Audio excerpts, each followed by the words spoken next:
So let's have a look at the study results, as Brett already mentioned. Now, we focus a lot on the baseline profile. As Brett mentioned, 6 bleeds per year for both therapies, 90% chance to stop prophylaxis after using gene therapy, no impact on quality of life, and only 10 years of side effects follow-up for gene therapy. What we saw here is that already 61% of patients would prefer gene therapy over their standard of care in this case. So this already told us that there were quite a lot of patients willing to use gene therapy. But let's have a look at the 3 attributes that we changed throughout the survey. First of all, the annual bleeding rate. So here the question was at how many bleeds per year a patient doesn't have a preference anymore between gene therapy and their standard of care. So the rest of the levels stayed the same for the other attributes, but we were really looking into the bleeds per year.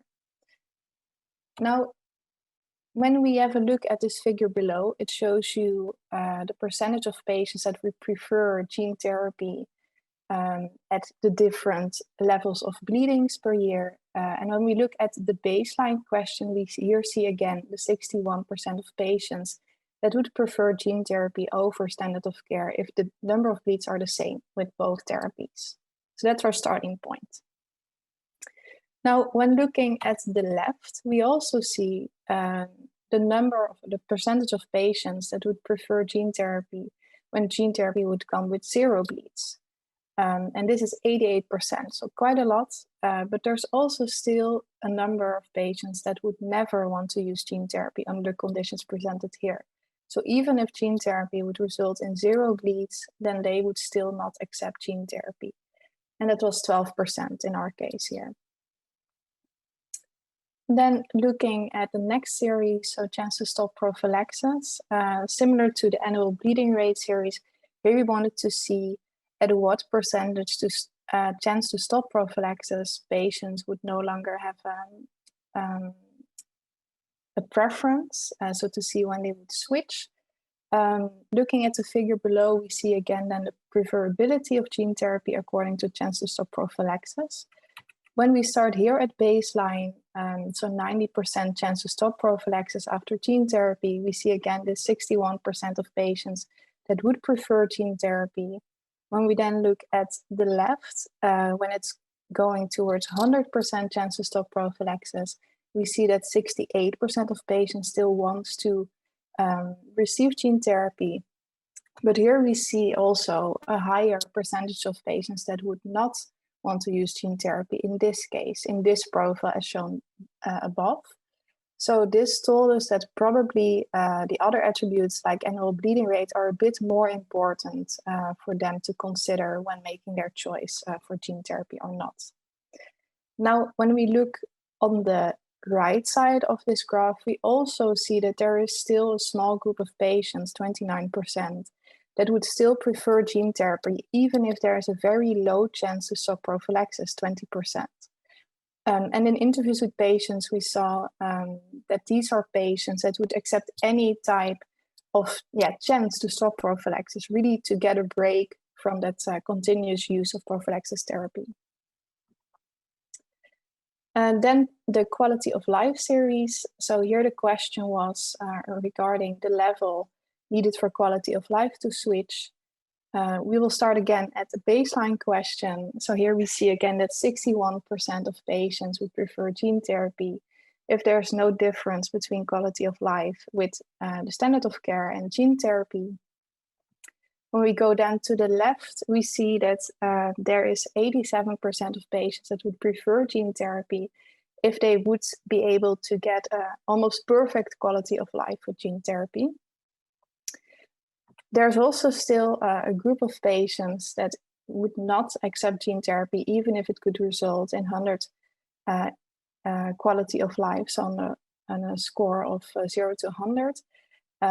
So this was 13% in this case. Now, as you saw throughout the graphs, there was quite a lot of preference heterogeneity. Some patients needed more benefits than others. And these are the factors that we found that impact that acceptance, so that heterogeneity that we saw.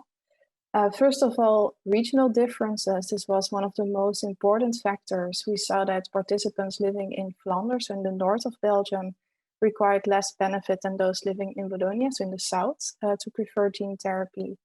But then a second runner-up was time on educational tool. And we saw that the more time participants spent on the educational tool, the less benefit they require to prefer gene therapy. This sounds maybe a bit strange, but it's actually quite logic, we believe, in line with also the Rogers diffusion of innovation theory, where we see that we need education before we can accept new innovative concepts.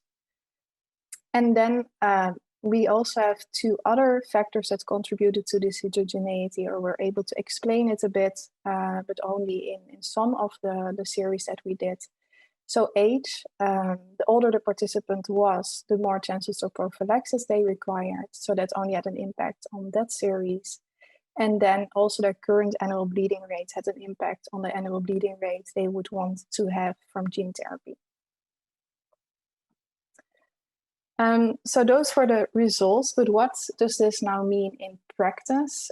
We, of course, set this study up from a market access perspective, so HTA and payers. And here we think that we have a lot of ways that we can use these results of this study.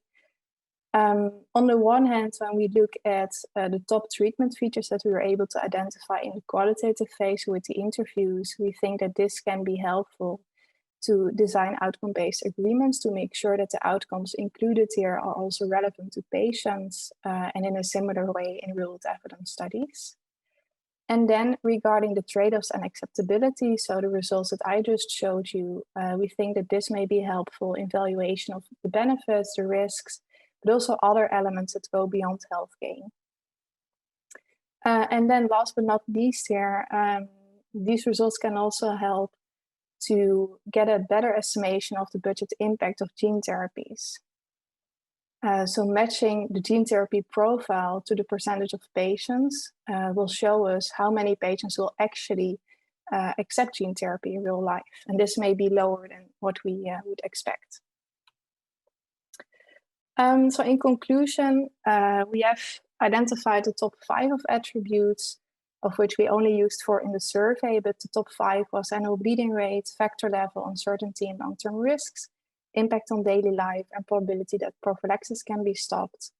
And when used in the survey, we were able to identify the willingness of patients to receive gene therapy.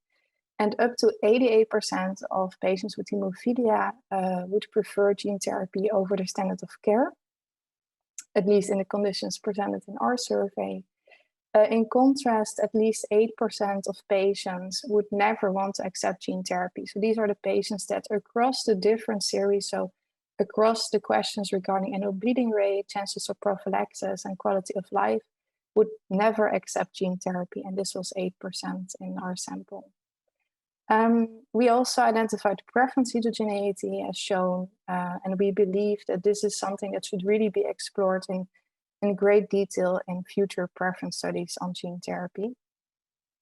And we then also saw that the educational tool can educate patients effectively and improve gene therapy acceptability. So with that, I think we can finish the presentation. I would like to thank some people that helped us setting up this study.